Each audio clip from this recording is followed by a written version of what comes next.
to me, but I also think that,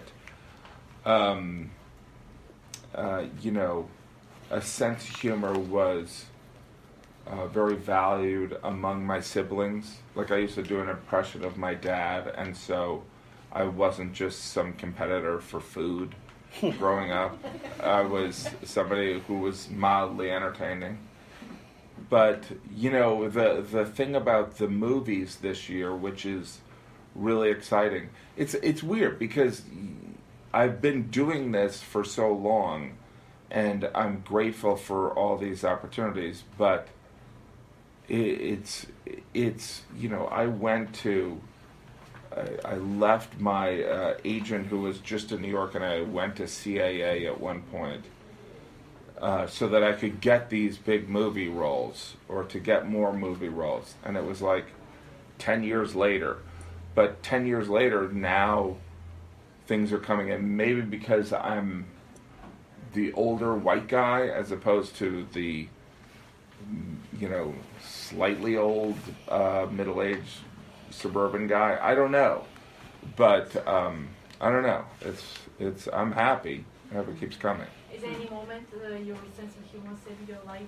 Saved my life? I don't know. You know, my wife, there is something about, you know, I write everything with my wife, and it's, you know, we have this partnership where we do everything together, and, you know, she went through this brain tumor thing, and we were still in comedy mode the entire time. So maybe it's like, you know, this awkward situation, like she would go into an MRI and she would come out and she'd be like, this is what's funny about the MRI. And so it's just kind of you know, like, I don't know if it's a coping mechanism, but also just kind of like keeping it from you know, using it as a tool of creating things. So what's funny about an MRI? Is that, you know, there's a lot of contradictions. They're like, you can't move, and you're like, what if something goes wrong? Should I yell? And they're like, we wouldn't be able to hear you. And it's just seems like I can't remember some of it. It's an incredibly inefficient use of space.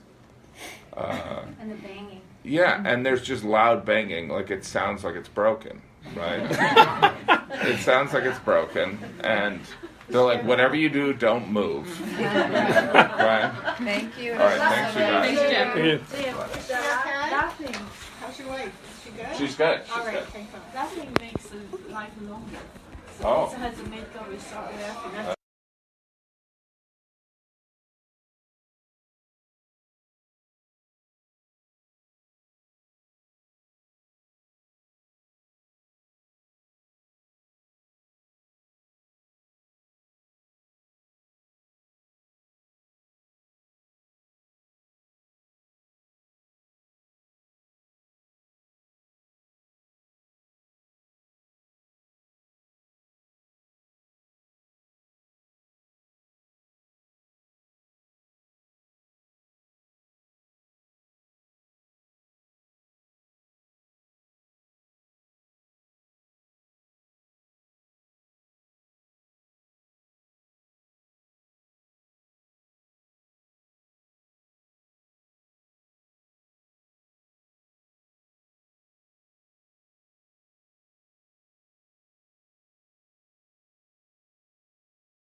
Okay, so this movie, obviously, the Kennedys are this iconic Catholic family, and you being Catholic, and just was wondering, did that have any extra interest for you to either way to be involved with this film, like to portray a moment of like really controversial history, but just in general, did that add to your interest in any way? I wonder if it did. That? I mean,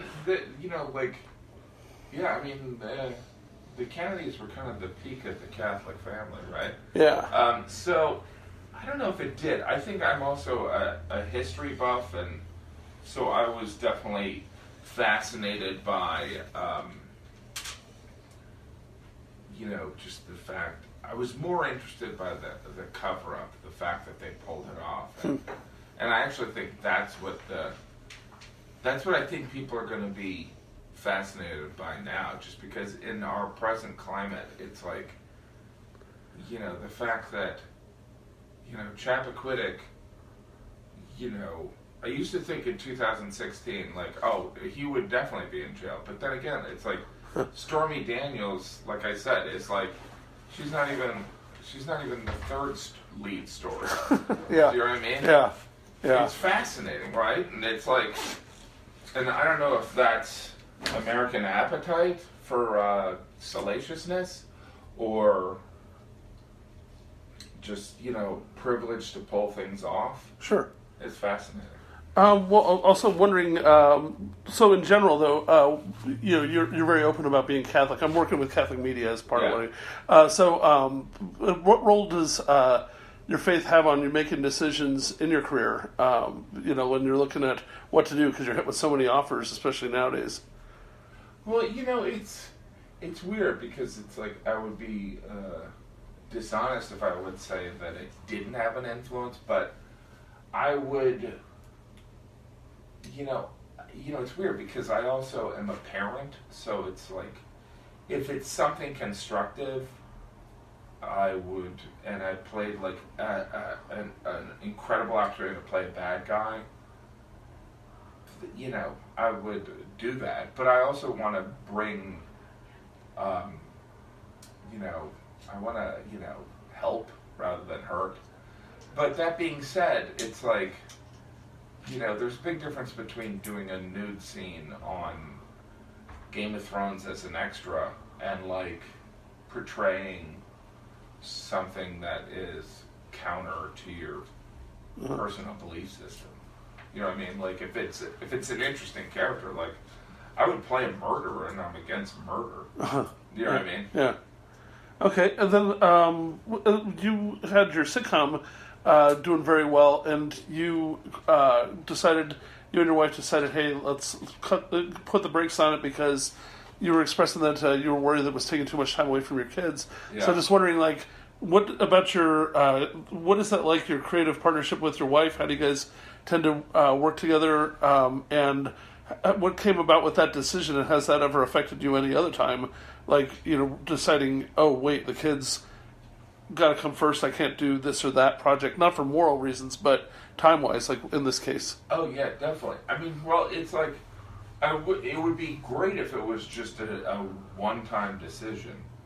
But yeah, the show, we were working 14, 15 hours a day for 6 months of the year, and we had done one season, and we had made adjustments, and we thought that we could simplify it in the second season, and we were like, this is just insane. Like, this is fun, it's creatively fulfilling, but at what cost? Like, no one was sick, no one was getting injured or anything, but it was just like, this is irresponsible. And it was easier for me, because I'm off doing stand-up and doing acting, but, like, my wife was directing and the showrunner. Yeah. So, but that's an ongoing decision. So it's like right now I'm about to, I'm on kind of this tear of booking jobs. And so there comes a decision where, like, a good movie role, in a drama, I would have automatically taken it whether I was crazy about the script or not. But now I'm kind of like, all right, well, I already did a movie in this quarter. Do I need to do another one? Or is it more important that my kids aren't smoking crack? You know what I mean? Yeah. Well, I guess my last question is that I do stand up and for a lot of stuff for church shows for Catholic crowds myself, and was just wondering, like, what would you say influences like how you write your jokes when you do touch on being Catholic? It's hilarious stuff, but like, do you ever go, oh, I better not say that on stage, or things cross your mind, or does it just come naturally to you? Like, does it like you just know by now, in and out, what the line is, and how did you find that line? There's two sides of it. I mean, there's some of it is actually bringing up that you're Catholic occasionally. Yeah. Does make a lot of people uncomfortable. So making people uncomfortable and then making them laugh is pretty powerful. Sure. And then the other side is, as a comedian, I'm supposed to question authority. So, yeah, I might say something and my wife, it has to get past her in some ways. So if she protests deeply on something, but like I used to have this joke where I was like, some people, I had this joke where I said, massage therapists turn people down, and they're like, yeah, you couldn't pay me to touch you. Good luck finding a crack whore. And my wife was like, why are you saying crack whore? And I'm like, I think it was funny. And she goes, it seems mean. And so like that isn't even religious, but it's just like she's like, it's unnecessarily cruel. Yeah. Like that would have worked. Yeah. 15 years ago, that would have been funny. Okay. Sorry. Well, thanks. No problem. Yeah. Can I get a photo real quick? Is that possible? Sure. Okay, thanks. I'm just turning this off. Sorry.